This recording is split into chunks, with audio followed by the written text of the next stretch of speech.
Rainbows are circle-shaped, but we usually only see an arch because the rest of it is hidden by the ground. If you're very lucky, you might see a whole circle rainbow from a plane. Double rainbows occur when not one but two rainbows are visible in the sky at the same time. What makes these extra special is that the colors of the second, less bright rainbow are in the opposite order of the brighter rainbow. We see these when light is reflected twice within raindrops. Sometimes you can see what looks like an upside-down rainbow. These are formed in a similar way to rainbows, but the sunlight gets bent in ice crystals high in the sky rather than in raindrops. If you're lucky enough to see one, they look like a colorful smile in the sky. Assalamualaikum warahmatullahi wabarakatuh. Selamat malam, pembina dan juga rekan-rekan. Yang terhormat kepada Ibu Desak Putu Oktavianti, Magister Sains, selaku dosen pengampu mata kuliah Radiasi Optik Atmosfer di kelas Klimatologi 4, dan juga rekan-rekan kelas Klimatologi 4 yang kami sayangi dan banggakan. Terima kasih kepada pembina dan juga rekan-rekan atas kesempatan kepada kelompok 3, sehingga kami dapat melaksanakan presentasi dengan topik yaitu secondary rainbow atau rainbow sekunder.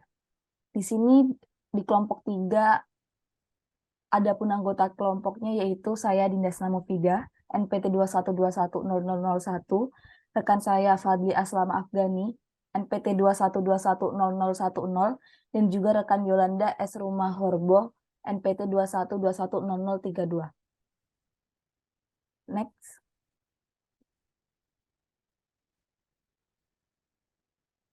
Adapun untuk topik dari pembahasan pada kali ini yaitu ada pendahuluan, pembahasan, serta kesimpulan. Next. Untuk yang pertama yaitu pendahuluan,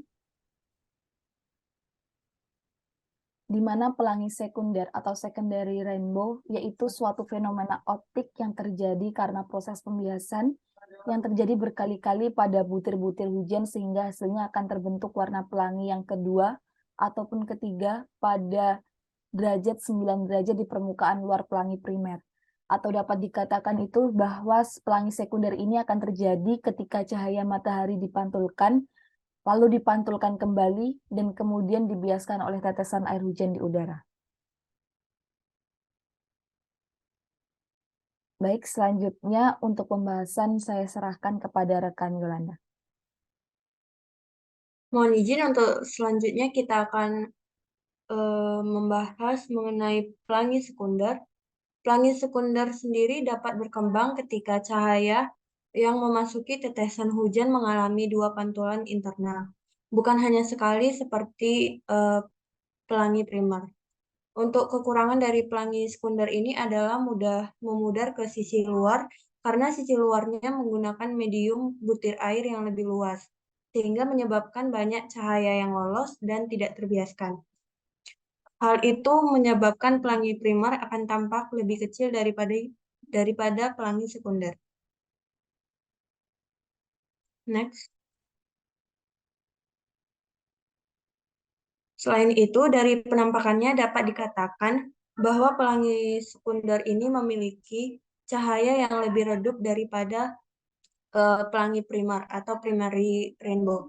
Itu terjadi karena intensitas cahaya dari pelangi sekunder semakin berkurang akibat pantulan kedua tadi. Inilah mengapa pelangi sekunder tidak seterang pelangi primer. Karena sebagai hasil pemantulan kedua juga, warna yang terlihat dari suatu pelangi sekunder ini memiliki susunan yang terbalik dibandingkan dengan pelangi primer. Misalnya, pada pelangi utama terdapat warna merah, jingga, kuning, hijau, biru, nila, dan ungu. Maka pada pelangi sekunder ini akan tersusun warna dari ungu hingga ke merah. Next. Untuk selanjutnya, terdapat hubungan antara parameter dampak dan sudut pandang untuk pelangi sekunder, yaitu ditunjukkan oleh persamaan seperti berikut. sudut pandang sama dengan 180 derajat ditambah 2 kali arcsin X per R dikurang 6 kali arcsin N air per N water dikali X per R, di mana X per R ini adalah parameter dampak dan N ini adalah indeks bias.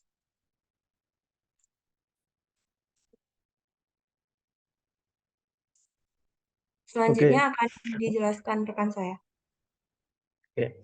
Untuk yang selanjutnya itu kita akan membahas tentang pelangi tingkat tinggi yang memiliki lebih banyak internal refleksi, tetapi jarang terlihat karena mereka sangat redup. Terdapat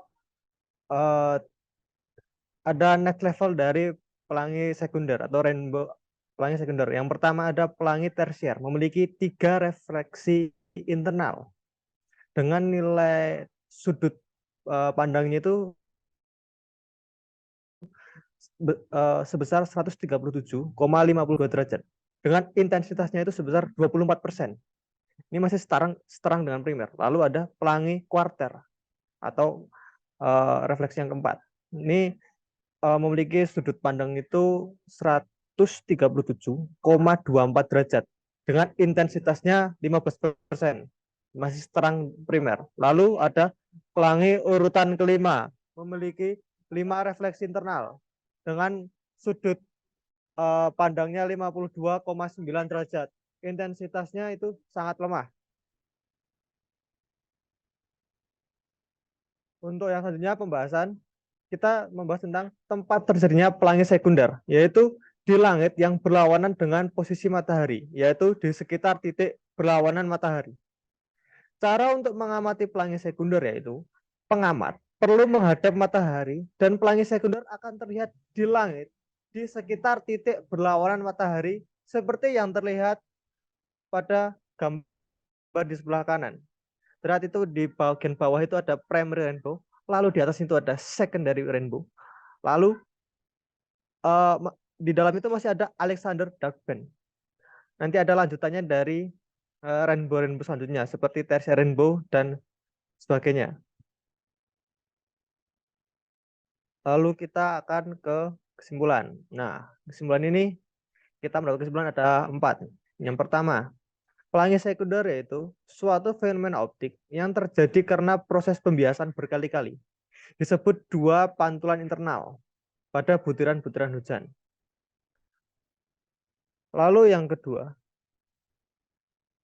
pelangi sekunder memiliki cahaya yang lebih redup daripada pelangi primer. Lalu untuk yang ketiga, pelangi sekunder memiliki susunan yang terbalik dibandingkan dengan pelangi primer. Untuk yang terakhir, tempat terjadinya pelangi sekunder adalah di langit yang berlawanan posisi matahari. Nah, untuk ilustrasi tentang secondary rainbow dapat dilihat pada video berikut.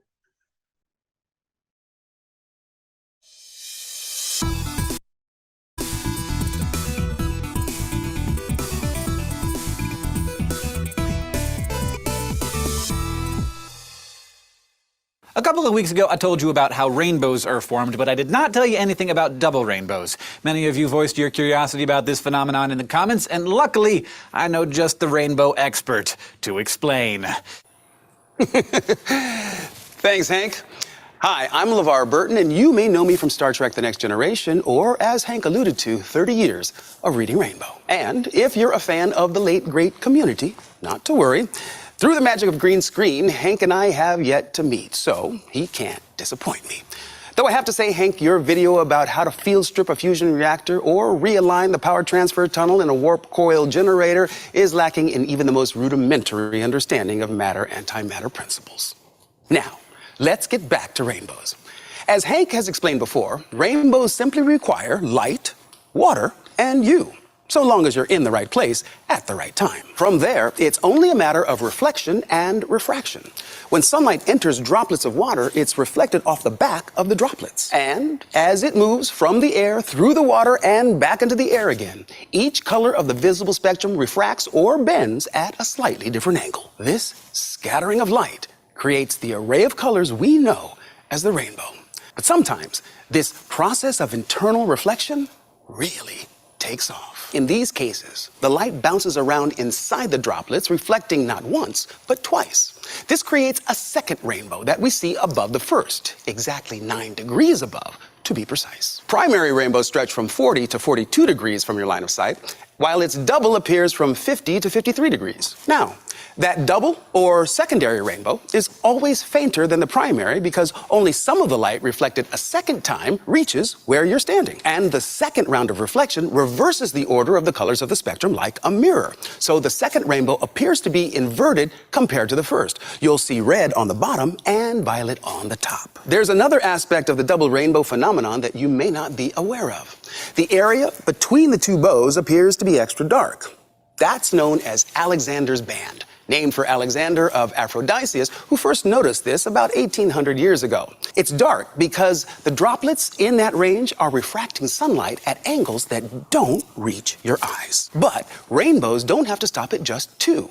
Light rays can bounce 3 and even 4 times before exiting raindrops, forming tertiary or quaternary rainbows, but they're very rare and extremely difficult to see unless you have a visor. Then there are supernumerary rainbows, which appear as extra repeated bands of color inside of the primary rainbow. These are caused by the interference of overlapping light waves, as the crests of one wave coincide with the troughs of another. Even more amazing are twinned rainbows, which are duplicated, uninverted pairs of rainbows which seem to split off of the same base.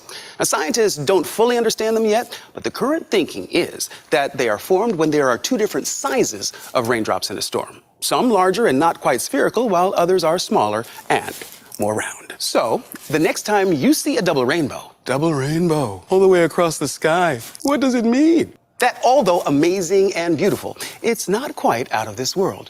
It's a simple interaction of the electromagnetic spectrum, air, water, and you. So, now that I've talked about one of Hank's favorite subjects, science, he's going to talk about one of mine, reading. Over to you, Hank. Thanks, LeVar. The reason LeVar Burton just came on SciShow is because we both love reading, and we love rainbows, and we love libraries, and we love the internet. LeVar wants to make the new Reading Rainbow library of books and video field trips available to everyone by putting the app experience online. Right now, it's available on tablets, which is awesome, but not every reader has access to one, and schools need a specialized version just for them. LeVar and his team at Reading Rainbow are launching a Kickstarter campaign to fund the project. Unlimited access to information is something we really value here at SciShow, so we are thrilled that Reading Rainbow is launching this project, which will be giving thousands of classrooms in need the app for free. If you want to help, and I know I do, you can go to the Reading Rainbow Kickstarter by clicking right here. Or there's a link in the description. Thanks for watching and for getting smarter with us and with LeVar Burton. And thanks to LeVar for teaching us about double rainbows.